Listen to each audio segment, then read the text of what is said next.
নমস্কার, মনীষার আসরে আপনাদের সবাইকে স্বাগত। আজ আমি শ্রদ্ধেয়া আশাপূর্ণা দেবীর একটি লেখা ছোট গল্প অজানিত আপনাদের সামনে পাঠ করে শোনাচ্ছি।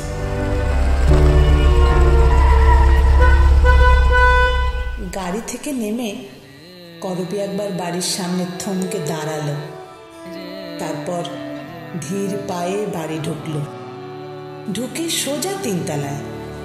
মাকে দেখতেই সংসার ফেলে আসা, তবু করবী দোতলায় মায়ের ঘরের পাশ কাটিয়ে 3 তলায় বাপের কাছে আগে গেল। পুরন্দরবাবু যথারীতি বই কাগজের সমুদ্রে ডুবেছিলেন। মেয়েকে দেখে মুখ তুলে চাইলেন, এসেছো? ওকে দেখে এলে? না বাবা, এসেই আপনার কাছে আগে এসেছি। মা বোধহয় ঘুমোচ্ছেন। পুরন্দরবাবু একটু ম্লান হাসলেন। ঘুম নয়, অজ্ঞান। সকালবেলায় ব্রোমাইড দিতে হয়েছে। বাবার ঘরটায় একবার চোখ বুলিয়ে নিল করবী। ঘর নয়, সংগ্রহশালা। মানব জাতির মনস্তত্ত্বের ইতিবৃত্ত সংগ্রহ হচ্ছে দিনের পর দিন। অজস্র বই, অজস্র পত্রপত্রিকা চারধারে। বিরাট এক ইতিহাস লিখছেন পুরন্দরবাবু, মানব জাতির মনন্মেষের ইতিহাস। বছর 5 ধরে লিখছেন। অবশ্য যে শান্তিস্নিগ্ধ মন ও পরিবেশ নিয়ে লেখা শুরু করেছিলেন পুরন্দর মল্লিক, ঠিক তেমনটি বজায় থাকলে হয়তো এতদিনে কাজ প্রায় শেষের দিকেই হয়ে আসত। কিন্তু বিধিবাম পুরন্দর মল্লিকের স্ত্রী পাগল হয়ে গেছেন, বদ্ধ পাগল। বছর 2 আগে হঠাৎ একদিন 3 তলায় সিঁড়ি থেকে পড়ে গিয়ে মাথায় চোট লেগে দেখা দিয়েছিল মস্তিষ্ক বিকৃতির সূচনা। সেই থেকে নীরজা পরিণত হয়েছেন উন্মাদিনীতে। নীরজা পাগল হয়ে যেতে পারেন একথা কেউ কোনো দিনও ভাবেনি। হাসি খুশি প্রাণোচ্ছল নীরজা ছিলেন স্বামী ও সন্তানদের প্রতি অপরিসীম স্নেহশীলা।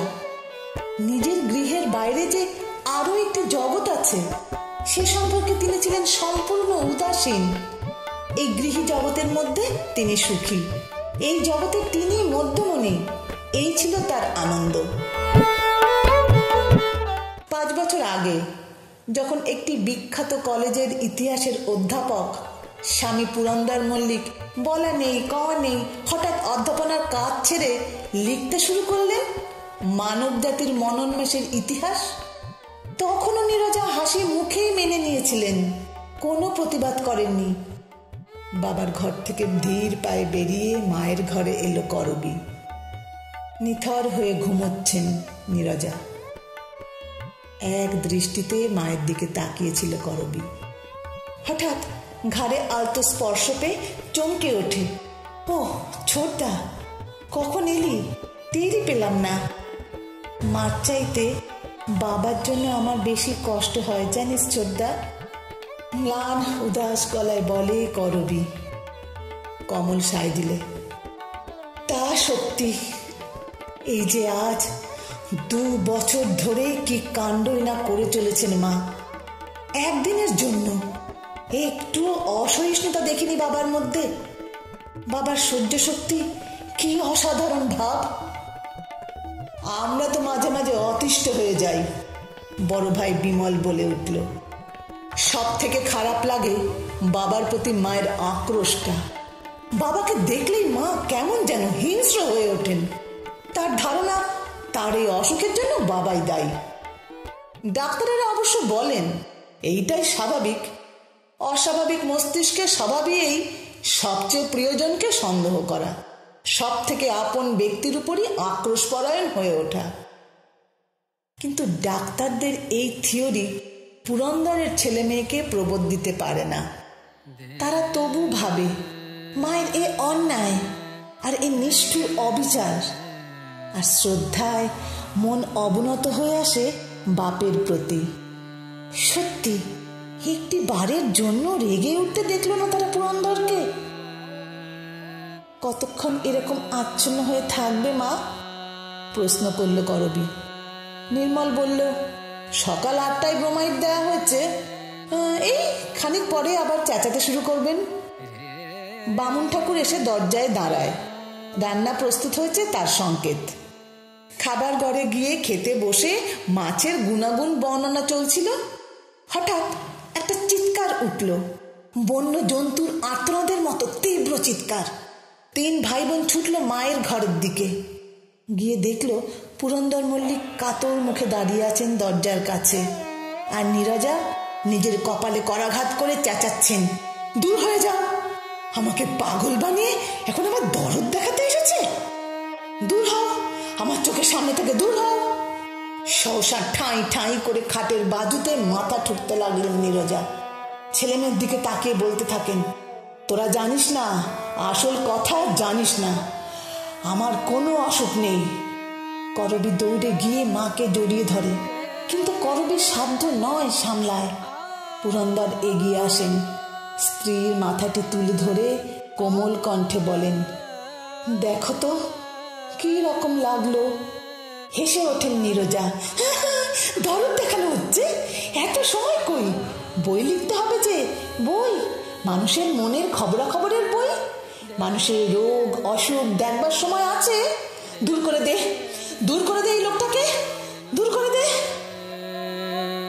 পুরন্দর কেমন একটা স্থলিত ভঙ্গিতে বেরিয়ে যান। বাবার প্রতি মমতায় মনটা ভরে যায় করবীর। বিষণ্ণ গলায় বলে, বাবাকে এমন কেন করো মা? কেন করি? ও একটা বদমাইশ, ওর ওই বই লেখার সুবিধার জন্য ও একদিন সকলকে মারবে, বুঝেছিস?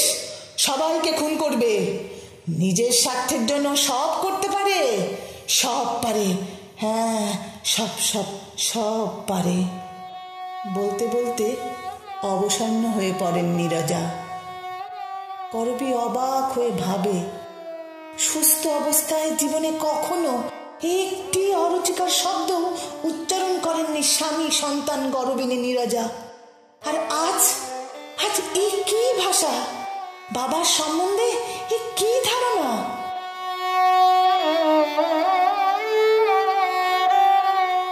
কিন্তু ধারণা করা যায় না এমন কত ঘটনাই ঘটে জগতে। কে জানতো পুরন্দর মল্লিকের বাড়িতে এমন একটা ঘটনা ঘটবে? শুধু ডাক্তারেই বাড়ি ভর্তি হয়ে উঠবে না, ডাক্তারের সঙ্গে আসবে পুলিশ। পাগলে আত্মহত্যা করে বই কি? ডাক্তার বলে নিশ্চয় করে, পাগলে তো করে, পাগলের একটা ঝোঁক থাকে আত্মহত্যার। পুলিশকে বোঝাতে একটু বেগ পেতে হয়েছিল, তবু বুঝলো শেষ পর্যন্ত। সত্যি মাঝ রাতে নীরজাকে 3 তলার ছাদে তুলে নিয়ে গিয়ে কেউ ঠেলে ফুটপাতে ফেলে দিয়েছে, এমন কথা তো বিশ্বাসযোগ্য নয়। স্তব্ধ হয়ে গেছে বাড়ি, স্তব্ধ হয়ে গেছেন পুরন্দর। বাপের মুখের দিকে তাকাতে পারছে না ছেলেমেয়েরা। আজ 3 দিন হয়ে গেল। পাগলিনী নীরজার পারলৌকিক কাজ আজ, কিন্তু পুরন্দর যে আর মোটেই নিচে নামছেন না। বারণ করে দিয়েছেন সবাইকে, কেউ যেন তাকে বিরক্ত না করে। অনবরত লিখেই চলেছেন পাতার পর পাতা, পাতার পর পাতা। মানব জাতির আদিম ইতিহাস, যে যুগে মানুষে আর পশুতে প্রকৃতিগত কোনো পার্থক্য ছিল না। লিখছেন, লিখেই চলেছেন। এখনো আলো জ্বলছে বাবার ঘরে। রাত প্রায় 2টো বাজে। দাদার দরজায় টোকা দিয়ে বলল করবী। কমল অসহায় গলায় বলল, কি করব, বাবা যে ভীষণভাবে বারণ করে দিয়েছেন তার ঘরে যেতে। বাবাকেও কি হারাবো আমরা? বাবার বারণটাই সব হলো ছোটদা, বাবার প্রাণের চাইতে তার কথাই বড়। আজ প্রায় সারা দিন তেমন কিচ্ছু খাননি। করবী একটুক্ষণ কি ভেবে রান্নাঘর থেকে 1 গ্লাস দুধ ও 2টো সন্দেশ নিয়ে উপরে বাবার ঘরের দিকে উঠে গেল। কতক্ষণ হলো উপরে উঠে গিয়েছিল করবি? কয়েক মিনিট, হ্যাঁ কয়েক যুগ। হঠাৎ কি ভূমিকম্প হলো, যে ভূমিকম্পে বাড়ির ভিত নড়ে ওঠে? হ্যাঁ, ভয়ঙ্কর একটা গর্জন শোনা গেল, তার সঙ্গে থালা বাসন পড়ার একটা ঝনঝন শব্দ। এই আওয়াজে সবাই উঠে এসেছে বিছানা থেকে। মাঝরাতে উঠে এই দৃশ্য দেখতে হবে, একথা কে ভেবেছিল? কে ভেবেছিল ঠিক তেমনি করে সিঁড়ির একেবারে শেষ ধাপে তালগোল পাকিয়ে পড়ে থাকবে করবি, ঠিক যেমন করে নীরজা পড়েছিলেন 2 বছর আগে রাত 3টের সময়। আর পুরন্দর, তিনি সিঁড়ির মাথায় দাঁড়িয়ে গর্জন করছেন, সহ্য করব না, কিছুতেই সহ্য করব না, আমার কাজে ব্যাঘাত আমি সহ্য করব না। যে বাধা দিতে আসবে তাকেই ফুটবলের মতো শুট করব, টুটি ধরে রাস্তায় ছুঁড়ে ফেলে দেব। শেকড় শুদ্ধ উপড়ে ফেলে দিয়েছি, তবু ভিড় বাড়াচ্ছে। সহ্য করব না, বেশি দিন সহ্য করব না। মায়া, মমতা, দরদ বুজরুকের জায়গা পায়নি। সব বাজে, সব বোগাস বোগাস, সব কটাকে শেষ করে দেব, সব সব শেষ করে দেব, সব।